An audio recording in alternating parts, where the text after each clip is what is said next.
Sempre que nos reunimos, a manifestação da glória do Senhor, do Espírito dEle. Deus está transformando a sua vida nessa manhã. Sempre que você vir para uma reunião que nem essa, não venha para apenas mais um culto, para mais um compromisso, religioso, porque isso não tem valor nenhum. Aí você perdeu o seu tempo. Poderia ter ficado em casa dormindo, descansando. Sempre venha com expectativa no seu coração.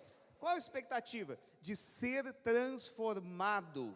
Todas as vezes que nos alimentamos da palavra de Cristo, Jesus disse que nós precisamos comer da sua carne e beber do seu sangue. Ou seja, a palavra de Deus, o verbo vivo, é um tipo de alimentação que é poderoso para transformar a sua vida. Amém? Às vezes você nem percebe essa transformação, mas acredite, ela está acontecendo. Às vezes é as outras pessoas que chegam para nós depois de um tempo e dizem: fulano, quem te viu e quem te vê, hein? Isso nunca aconteceu com você? Comigo já aconteceu. Aí você cai a ficha, aí você percebe: olha só, rapaz, não é que Deus tem mudado a minha vida mesmo, não é que o Senhor tem mudado a minha história? Esse é o poder da palavra de Deus, esse é o poder de contemplarmos ao Senhor. Somos transformados. Amém, irmãos? Então, o título da palavra que eu quero ministrar sobre a sua vida nessa manhã é o comportamento da fé. Repita comigo: o comportamento da fé. Aleluia! A fé, ela sempre exige um comportamento adequado. Sabia? Então, uma vez que você creu corretamente, uma vez que você depositou sua confiança, depositou fé na palavra de Deus, isso resultará em um comportamento, e é sobre 3 comportamentos que eu quero ministrar sobre a sua vida aqui nessa manhã. Nós temos ministrado sobre fé, o Eliezer fez isso semana passada também, e é interessante porque quando nós começamos a ministrar sobre fé, e geralmente você entra em contato com esses princípios de uma forma mais profunda lá no maturidade, pela primeira vez, às vezes é engraçado até você ver a cara dos irmãos, o semblante dos irmãos, quando você começa a falar sobre fé. Por quê? Porque naturalmente, quando você começa a avaliar os princípios, você começa a avaliar o viver em fé, parece algo muito ingênuo, parece algo, realmente algo louco, algo assim, não, mas não pode ser assim, será que é assim? Isso é normal. Mas aí o que acontece? Aí o dia mal vem, e no dia mal, o Espírito Santo começa a lembrar você daqueles princípios de fé, e aí você diz: agora o que me resta? Eu vou ter que, vamos tentar, Vamos, o pastor disse que tem que confessar, então vamos confessar. O pastor disse que eu não tenho que andar segundo as minhas emoções, segundo aquilo que meus olhos estão vendo, então vamos experimentar, vamos ver, vamos fazer. E aí o que você descobre? Que dá certo. Você descobre que realmente essa é a vontade de Deus, é a moeda de Deus. Fé, a fé e a vida espiritual, o andar no Espírito, é a forma pela qual Deus criou para você experimentar tudo aquilo que Ele conquistou para você lá na cruz, em Cristo Jesus. Se você não vive por fé, você vegeta espiritualmente. Você foi salvo por fé, amém? Não foi assim que você foi salvo? Você não foi salvo por algo que você fez, você foi salvo porque você creu em Cristo Jesus. Assim também todas as outras vitórias, todas as outras bênçãos espirituais, você vai adquiri-las também por fé. Por fé, amém, irmãos? Então, por isso que eu não me preocupo de continuar falando e falando e falando a respeito de fé, a respeito desse estilo de vida, desse comportamento que você precisa ter como filho de Deus, amém? Hebreus 11, o apóstolo Paulo nos fala aqui dos heróis da fé. O apóstolo Paulo esse capítulo é conhecido como a galeria, né, dos homens da fé. Vamos abrir lá, Hebreus 11, do 13 ao 15. Diz assim: todos estes morreram na fé, oh aleluia, sem ter obtido as promessas, vendo-as porém de longe, e saudando-as, e confessando que eram estrangeiros e peregrinos sobre a terra. Por quê? Porque esses irmãos, eles tinham a visão deles naquilo que era celestial.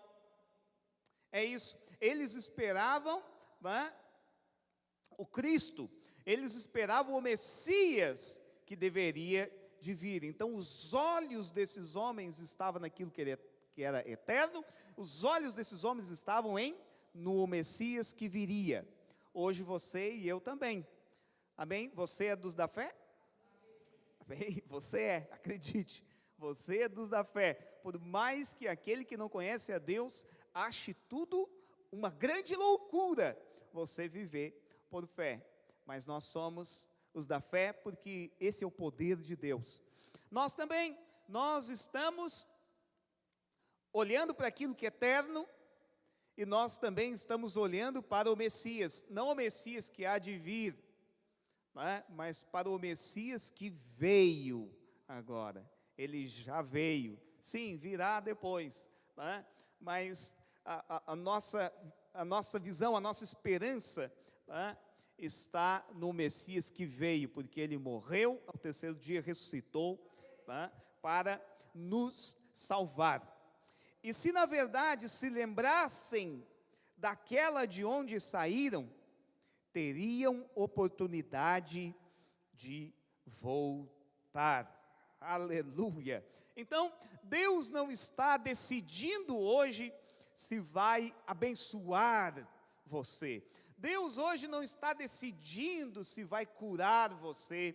Deus não está decidindo se vai prosperar você financeiramente, se vai prosperar lá o seu empreendimento.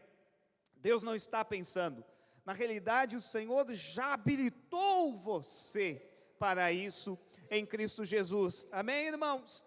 Então, digamos que você decide que você quer andar agora em Pelotas de Land Rover. Amém? Aleluia. Se vamos dar uma ilustração, vamos dar uma ilustração boa, né, irmãos? Então, digamos que você decidiu andar agora de Land Rover aí na cidade, visitar os irmãos. O que você precisa para fazer isso?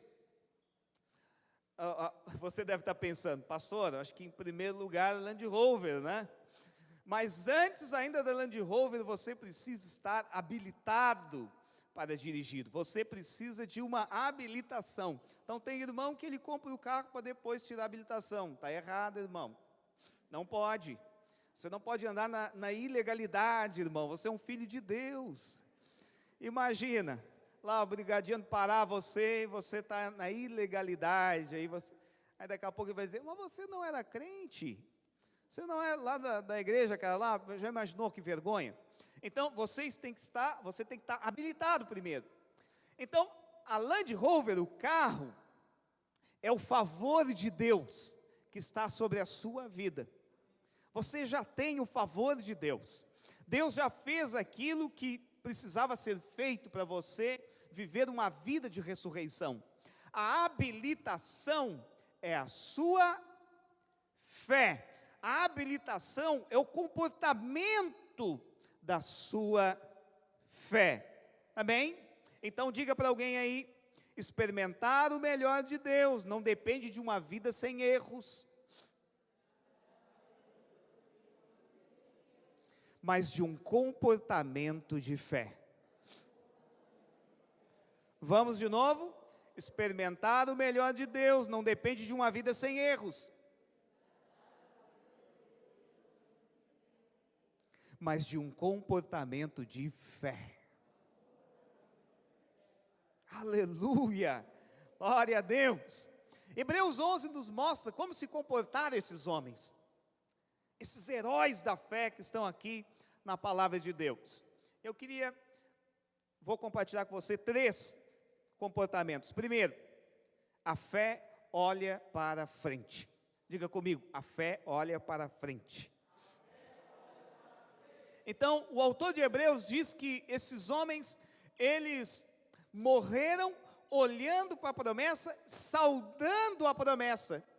Então, quem está saudando, o que ele está fazendo? Ele está chegando, ele está cumprimentando, tá?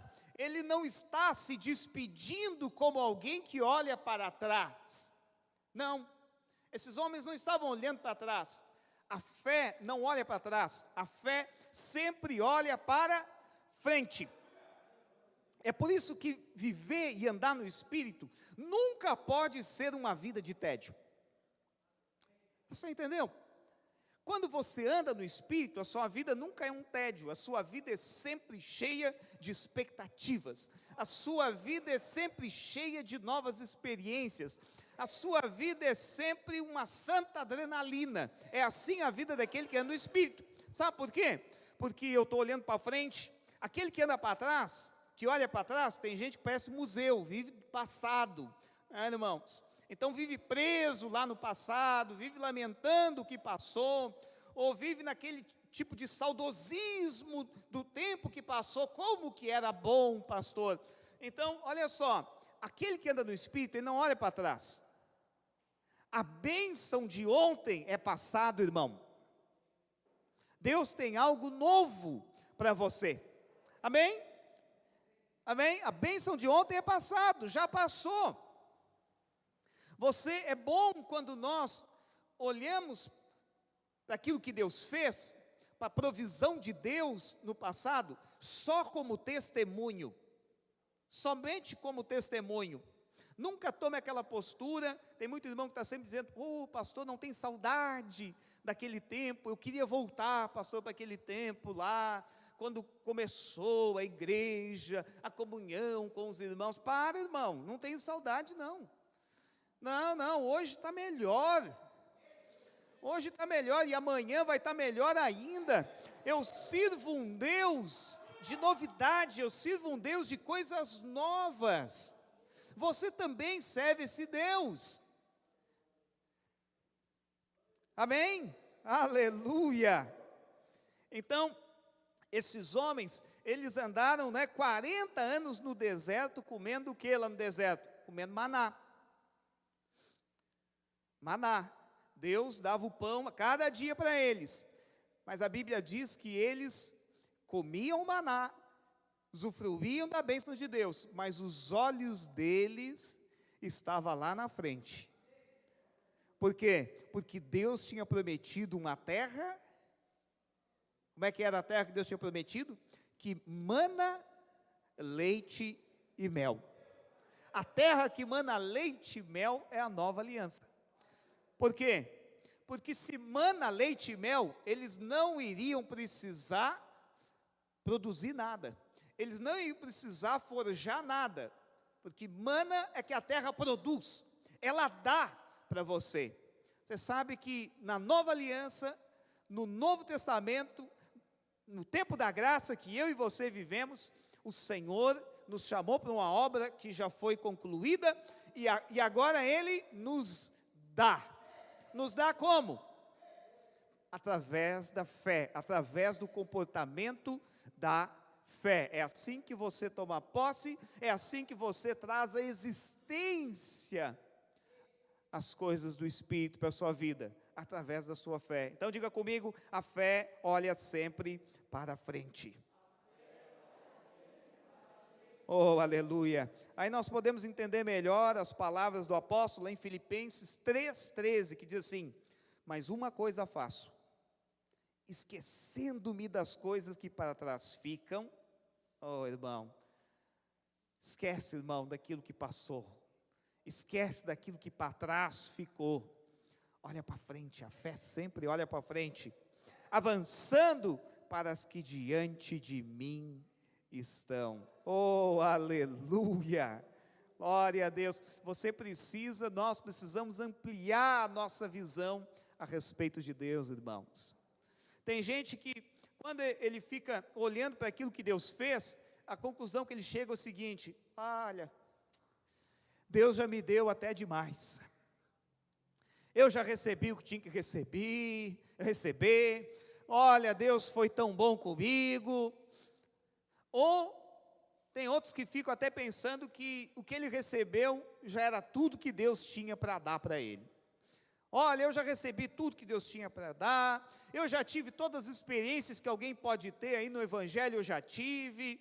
Então, a minha vida é assim. Eu quero dizer, você está tremendamente enganado. Nós nunca vamos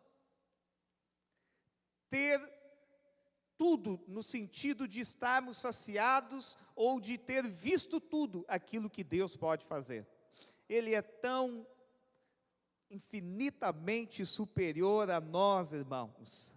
O Senhor sempre tem algo novo para mim e para você. O Senhor sempre tem uma experiência nova. O Senhor sempre tem uma circunstância que vai motivar você, que vai reavivar a sua fé. Creia nisso, em nome de Jesus. Por outro lado, existem aqueles que tomaram aquela atitude de incrédulos. Eles perderam a capacidade de crer em Deus e também crer nas promessas de Deus. Essas pessoas têm algo em comum, sabe o que é?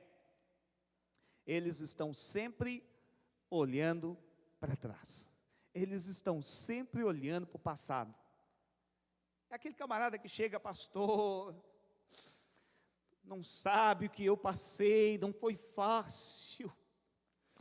Olha, a coisa foi complicada, pastor, é por isso que eu sou assim. Tem gente que está sempre preso lá no passado, é por isso que ele não consegue crer por coisas novas. Aí tem camarada que diz: pastor, se eu contasse a minha história para uma estátua, ela iria chorar da minha história, de tão triste, pastor. Olha, foi horrível. E aí, o que acontece? As pessoas estão presas lá no passado. Elas não conseguem viver o melhor de Deus hoje, porque elas estão lá, naquilo que passou. A fé olha para frente. Esses homens de fé aqui, eles tinham uma característica em comum: eles olhavam para frente.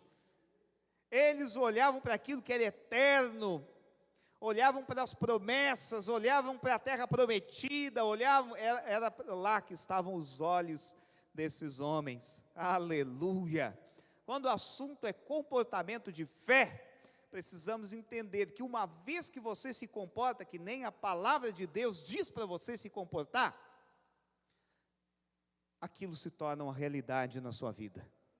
No momento que eu me comporto como uma pessoa próspera, então a prosperidade e o dinheiro vem. No momento que eu me comporto como um líder, como alguém chamado por Deus, então a experiência da liderança logo vai vir.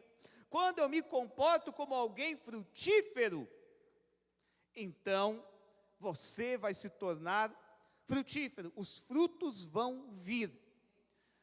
No mundo da fé, o comportamento da fé sempre exige que você tenha uma postura antes de você se tornar. Aí muitos irmãos dizem: quando eu me tornar um líder na vida dessa igreja, aí sim, eu vou agir diferente, aí sim eu vou ter uma postura que os irmãos vão ver. Isso é uma grande mentira do diabo para paralisar você. Por quê? Você não deve esperar um título para você ser aquilo que você é. Seja agora. Seja agora. Aí alguém diz: quando eu ganhar na Mega Sena, Totobola, aí sim, eu vou ter uma postura de uma pessoa próspera, aí eu vou ter uma postura de alguém, aí sim. Isso é uma grande mentira do diabo. Tenha a postura agora, irmão. Isso é uma coisa que eu sempre digo para os irmãos. Tem irmão, às vezes, que você tem vergonha da sua casa, você tem vergonha do seu carro. Não tenha, você desonra a Deus quando você tem esse tipo de atitude. Você desonra a Deus. Não tenha vergonha daquilo que você tem, mas tenha uma atitude próspera. Tenha uma atitude digna de um filho de Deus, de uma filha de Deus com aquilo que você tem. Se é o que você tem hoje, pastor, não tem a Land Rover ainda, mas eu já tenho minha bicicleta. 18 marchas, lá quando vai subir a ladeira já fica mais levezinha. Subir a lomba, né, irmãos? Descer a ladeira. A bicicleta precisa estar como uma bicicleta de um filho de Deus. Você entende? Não importa se os seus móveis não são lá os móveis da Dalla Costa, os móveis não sei quantas marcas aí que são marcas boas, não importa. Mas eles têm que estar sempre limpos. Sempre limpinho, sempre arrumadinho, é isso que honra a Deus. Quando você tem essa postura de alguém próspero, então acredite, vai ser só uma questão de tempo, do dinheiro vir, dos móveis vir, da casa que você quer vir. Agora, se você não consegue ser fiel no pouco que você tem, se você tem vergonha do pouco que você tem, então você não poderá ter mais. Você entende? É a postura, é o comportamento de fé. A fé do homem de Deus exige dele um comportamento adequado. É aí que muitos têm se perdido. Esperar ser para você se comportar não é fé, é natural.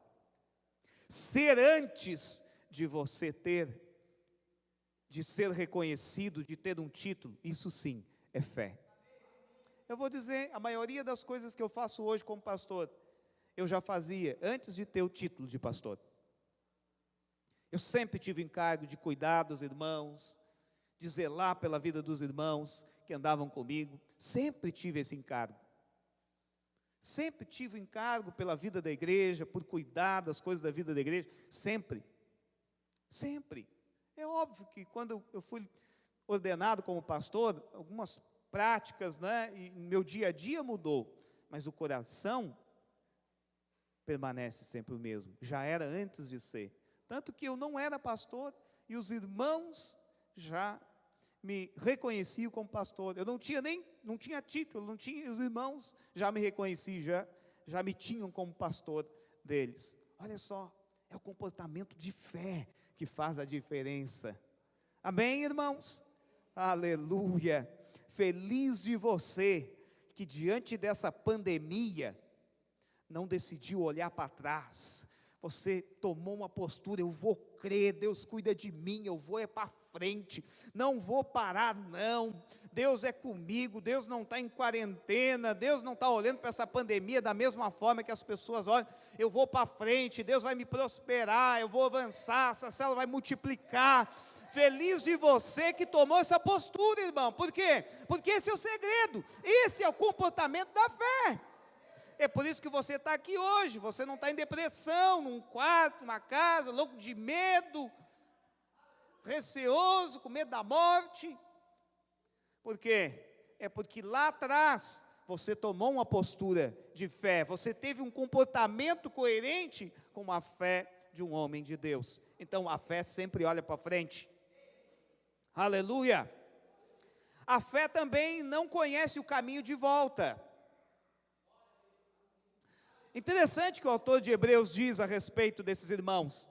Ele diz o seguinte: se eles conhecessem o caminho de volta, eles teriam voltado, eles teriam retrocedido.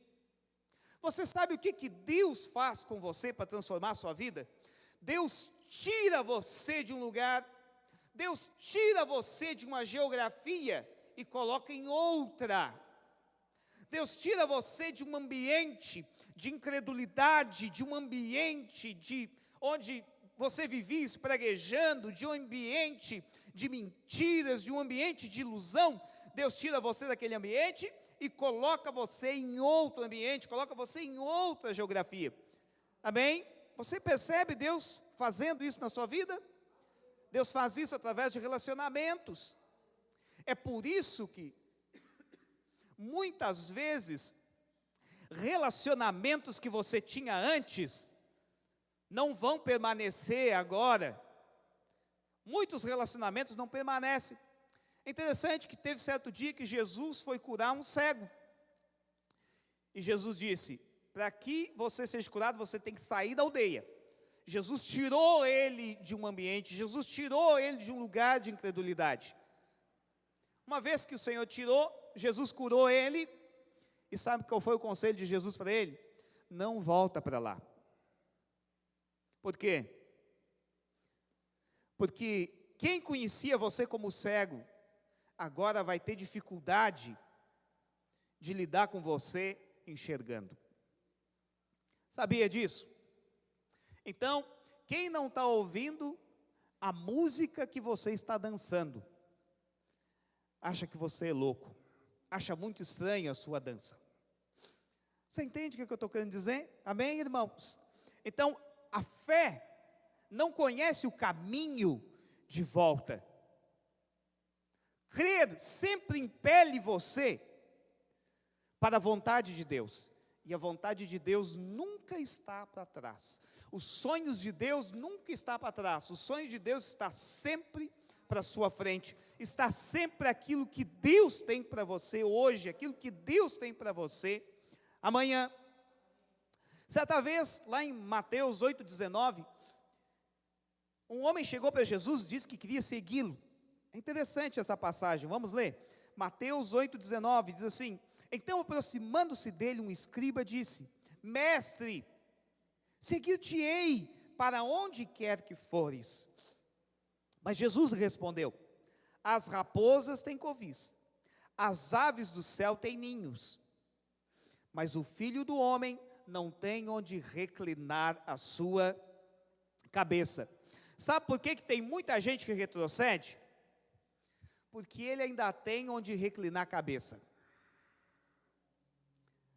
Ele ainda tem, ele olha para o lado, ele tem aquele recurso financeiro, ele olha para o outro, ele tem a casa do pai, a casa da mãe, da mamãezinha, que ainda dá para voltar para lá, ele olha para trás, ele ainda deixou lá, né, uma oportunidade dele voltar, e aí o que acontece? No dia mau, ele retrocede, no dia mau, ele volta para trás. Você conhece gente que mudou de uma cidade para outra, mas o título de eleitor, no domingo das eleições, ele diz: pastor, não vou poder estar no culto, porque o meu título de eleitor ainda é lá da outra cidade. Você entende? Às vezes mudou de bairro, foi para um bairro melhor, tem N restaurantes que ele pode ir. Tem N cabeleireiros que ele pode ir, barbeiro que ele pode ir, mas o que ele diz? Preciso tirar uma manhã toda para cortar o cabelo, porque eu preciso fazer uma viagem lá de 10, 20 quilômetros, para ir lá cortar meu cabelo.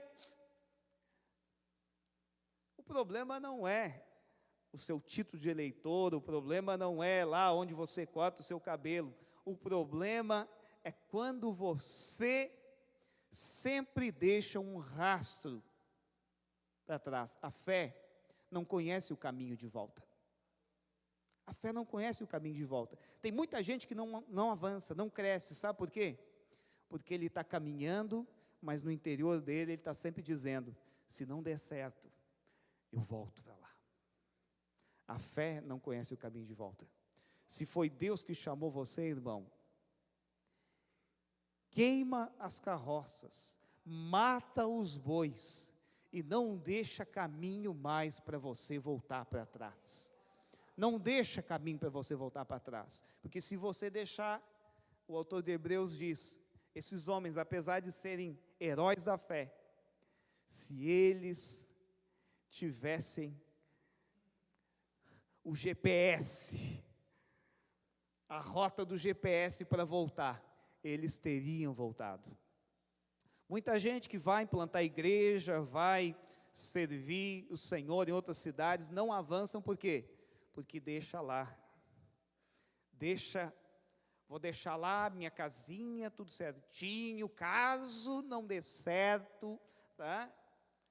Então, quando eu vim para cá, eu deixei tudo lá,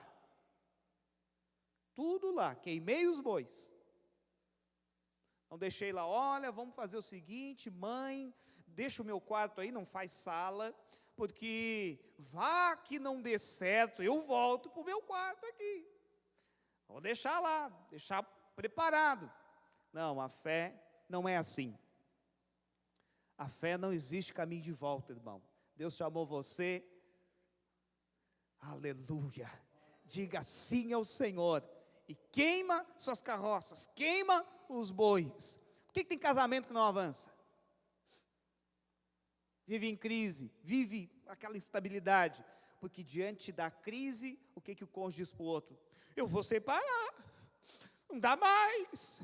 Aí, 2 vezes por mês, ele está ameaçando que vai separar. Aí, qualquer crise, eu vou embora, vou para a casa da mamãe, vou para isso, vou fazer aquilo. É por isso que essa família não avança. Por quê? Não tem que separar, irmão. Exclui o divórcio do seu vocabulário. Exclui. Não existe segundo casamento para mim e para você. Você teve a sua escolha. Você já escolheu, irmão. Se você é casado, irmão, você já escolheu a mulher da sua vida. É essa daí, as outras todas morreram agora. É que o diabo às vezes quer convencer você em relação a isso. De repente você está lá no compartimento do serviço, aí uma bonitona dá bola para você. Aí o diabo diz, você tem uma escolha agora. Você tem uma opção. Isso é a mentira do diabo. Você não tem opção mais. Você já fez a sua escolha. Não existe mais opção para você. A fé nunca deixa caminho para voltar. Se ainda existe uma possibilidade para o caminho, eu quero dizer uma coisa para você. Em algum momento você vai embora mesmo, irmão. Em algum momento essa família se destrói mesmo. Quebra esse GPS, irmão. Esquece. Não volta mais para aquele lugar de incredulidade. Sabe aquele lugar de incredulidade, onde você vivia duvidando que Deus ia fazer? Deus tirou você de lá, não volte mais. Sabe aquele lugar de rejeição, onde você vivia, né, vivia lá clamando, vivia se humilhando pela atenção das pessoas, você saiu daquele lugar, Deus tirou você daquele lugar, não volta mais para lá. Você vivia dando presente para as pessoas aceitar você. Misericórdia. Todo mundo rejeita você. Você vê rejeição em todo mundo. Deus já tirou você desse lugar de rejeição, desse lugar onde você foi menosprezado. Não sei se seu pai, sua mãe separou, seu pai não acreditava em você, desprezava você. Você já saiu desse lugar. Deus tirou você dessa geografia. Por que você insiste em voltar para lá? Não volte mais. A fé não conhece o caminho de volta, irmão. Aí tem jovem que vive flertando. Não sei se eu volto, se eu voltar para o mundo, como que seria? Eu na balada, como que seria? Irmão. Você tem que se converter, irmão. Você ainda não teve uma experiência com Jesus, depois você está no céu, você não quer voltar para o inferno mais. Você entendeu? Aí tem camarada que ele fica pensando, se ele estivesse no inferninho ainda, como seria? Por favor, é porque você não nasceu de novo. O dia que você vê Jesus, você não vai querer ver mais nada, irmão. Você entendeu? Cancela esse caminho de volta, você já foi tirado de lá. Isso não tem que ser mais uma opção para você. Esqueça. Sabe aquele lugar onde tudo era muito confortável? Esqueça. Teve uma vez um líder que me procurou, pastor, não dá. Eu tomava chimarrão todos os dias de tarde. Agora um dia consolidar, outro dia é isso, outro dia é aquilo. Irmão, você viveu uma vida totalmente vulgar, assim, uma vida assim, sem propósito nenhum, uma vida que você ia chegar na sua velhice e não ter nada, com história nenhuma para contar. E aí o camarada tem saudade todo dia de tarde tomar chimarrão, a minha vida é essa. É o que eu vou contar para os meus filhos depois. Olha o que o pai fez, o pai tomou chimarrão, todos os dias de tarde, o pai fez diferença na vida de muitas empresas que fabricam erva. Você entende? Mas está com saudade, porque deixou a porta aberta para voltar. Tem que concluir isso na sua vida, irmão. Você entendeu? O dia que eu disse sim para o Senhor, o dia que eu fui ordenado, foi um caminho sem volta. Sabe, no dia da crise financeira, no dia que os irmãos me abandonam, no dia que você, no mês que você não dizima, que você não oferta, eu não fico pensando, triste dia que eu decidi ser pastor.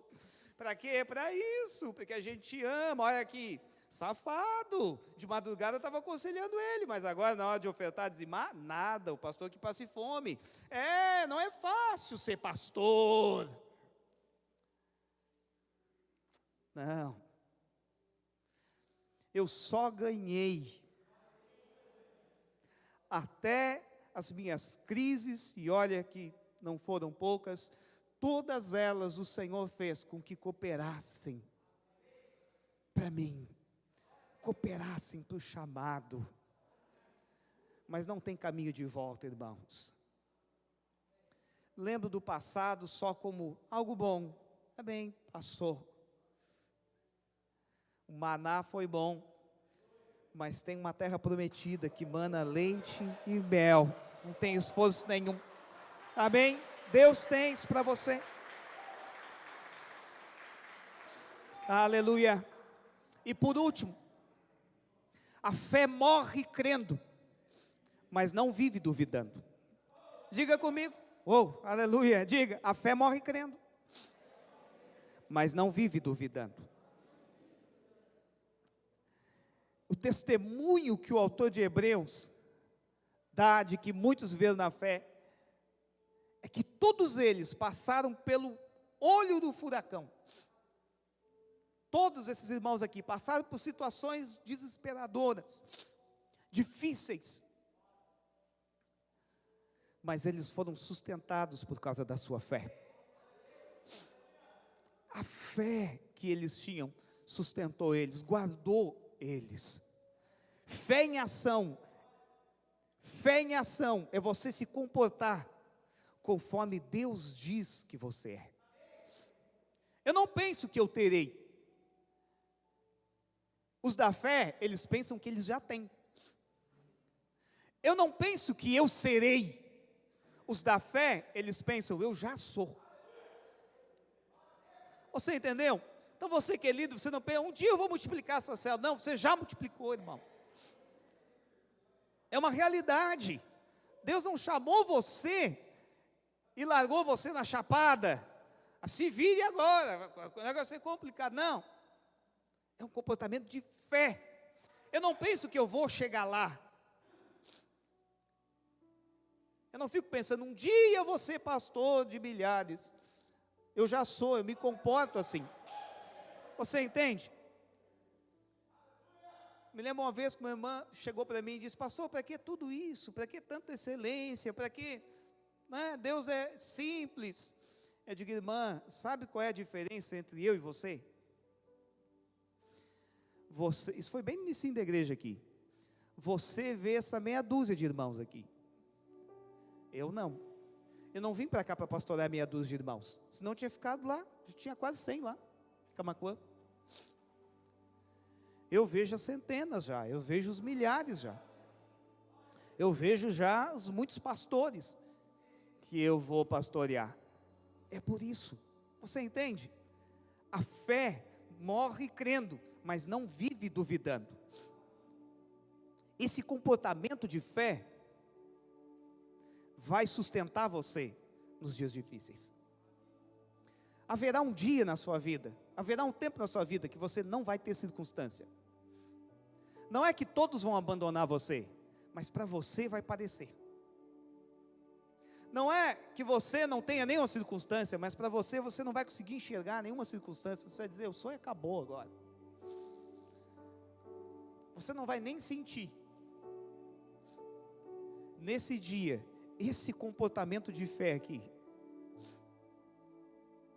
vai sustentar você, vai guardar você, vai fazer com que você não pare, vai fazer com que você continue. As pessoas, os amigos de Jó vão dizer: Deus te abandonou, rapaz, que adianta tu estar insistindo num negócio que já acabou, que está perdido. Uma vez um líder de célula me disse isso: pastor, está insistindo num negócio que acabou, pastor, não dá mais, acabou, vamos voltar para trás, vamos retroceder. Eu digo: irmão, você não sabe de que espírito nós fazemos parte.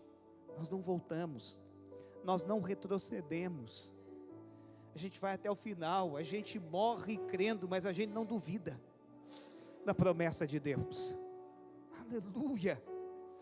Lá em Lucas 9, 28, 31, nos diz assim: aproximando-se 8 dias depois de dizer essas coisas, Jesus tomou consigo Pedro, João e Tiago e subiu ao monte para orar. Enquanto orava, a aparência de seu rosto se transformou e suas roupas ficaram alvas e resplandecentes, como o brilho de um relâmpago. Surgiram 2 homens e começaram a conversar com Jesus. Quem eram esses homens? Moisés e Elias. Você sabe que Moisés andou por 40 anos no deserto, e porque em vez dele falar com a rocha, ele bateu na rocha. Deus disse para ele: Moisés, tu não vai entrar na terra prometida. A Bíblia diz que Moisés foi para cima do monte, avistou a terra, mas não entrou. Moisés morreu crendo, mas não duvidou das promessas de Deus. Pastor, como é que o pastor sabe? Porque Moisés está aqui na galeria da fé. Moisés morreu crendo. Aí muitos já me falaram isso. Muitos falam: pois é, né, pastor? Moisés, 40 anos no deserto, aquela luta toda, lidando com aquele povo, e depois não entrou na terra, né? Coisa triste, né, pastor? Nadou e morreu na praia. Só que não. Moisés morreu crendo. Centenas de anos depois, Moisés entrou na terra prometida. Eu fico imaginando a conversa que Moisés teve com Jesus aqui, nesse dia. Acredito que Moisés olhou para Jesus e disse: Senhor, há muitos anos eu estava esperando por esse dia, eu morri crendo, foi a minha fé que me trouxe aqui, eu morri, mas nem a morte impediu que eu entrasse na promessa, nem a morte impediu que eu vivesse a promessa. Moisés morreu crendo, e a fé de Moisés trouxe ele para cá. Moisés e Elias estavam lá no Monte da Transfiguração, conversando com Jesus. A fé é transcendente. Sabia disso? Amém? Quem crê jamais fica fora da promessa. A fé é que preserva a sua decisão. Não é as circunstâncias, não é o que você sente, porque às vezes alguém diz: eu não sinto mais, eu não amo mais, pastor, por isso então não tem por que estar junto mais. É a fé que preserva esse casamento. Pastor, parece que os irmãos da célula tudo me abandonaram, então eu vou abandonar também. É a fé que faz com que você não abandone, é a fé que faz com que você não retroceda, é a fé que faz você agradar a Deus. Não é isso que o autor de Hebreus diz? Sem fé é impossível agradar a Deus. É a fé que agrada a Deus. A fé preserva o seu posicionamento. A sua posição por Jesus não é uma questão de sentimentos. Alguém disse para mim um tempo atrás: pastor, sabe que os vizinhos aqui, eu estou com risco aqui até de levar multa agora por causa da reunião da célula. Pois é. É assim, às vezes o nosso andar em Cristo, por um momento, pode trazer perdas para você.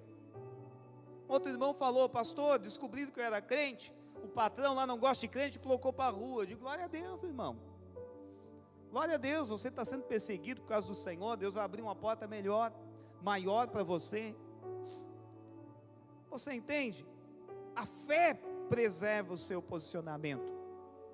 É a fé. Não é as circunstâncias, tudo vai bem. Em algum momento você vai estar lá, no meio do dia mal, você vai estar lá no olho do furacão. Mas Jesus vai estar no barco. Você entendeu? Jesus vai estar no barco. É a sua fé que vai guardar você nesse dia. A fé impede que você desvie para a direita, você desvie para a esquerda. A fé, quem tem fé, o comportamento da fé faz com que você continue. As pessoas não entendem. A vida daquele que anda pela fé é um enigma para o homem natural. As pessoas vão dizer: não entendo porquê, de onde que ele tira tanta força, não entendo como é que ele não retrocede, eu não entendo de onde, até essa alegria, por quê? Está rindo a troco de quê, meu Deus do céu? A vida de quem anda por fé é um enigma. Aleluia. A fé mantém você olhando para Cristo. Morra crendo, irmão, mas não viva duvidando da promessa e daquilo que Deus disse a seu respeito. São esses que fazem a diferença. Amém? Glória a Deus. Você é desses? Amém? Então levanta, em nome de Jesus, vem comigo para essa santa aventura. Oh, aleluia. Esse é um legado que eu e você precisamos deixar para essa geração. Nós não olhamos para trás, não retrocedemos, a fé sempre olha para frente. Pastor, mas até aqui não foi fácil, mas vai melhorar. Depois da noite sempre vem o dia. Sempre vem o dia. Deus tem bons pensamentos a seu respeito, a meu respeito, as promessas de Deus. Interessante que tem irmão que tudo que é noticiário que ele lê, que ele vê, ele acredita, mas da palavra ele duvida. Faça o contrário. Duvide de tudo aquilo que você lê que não é palavra de Deus. Duvide de tudo aquilo que você ouve que não é do Evangelho. Mas nunca duvide da palavra. Se a palavra diz que foi o peixe que engoliu Jonas, acredite. Se a palavra diz que foi o Jonas que engoliu a baleia, acredite. Não sei como que foi, não sei explicar, mas eu simplesmente acredito. Não duvide do Evangelho, da palavra de Deus. Morra crendo. Se você decidir sair hoje da rasura da fé, se você decidir se posicionar por esse lugar que Deus tem colocado você, por essa geografia que Deus tem colocado você, posicione-se nesse lugar. Não olhe para trás. A fé não conhece o caminho de volta. Se posicione, declare, confesse. Decida andar naquilo que Deus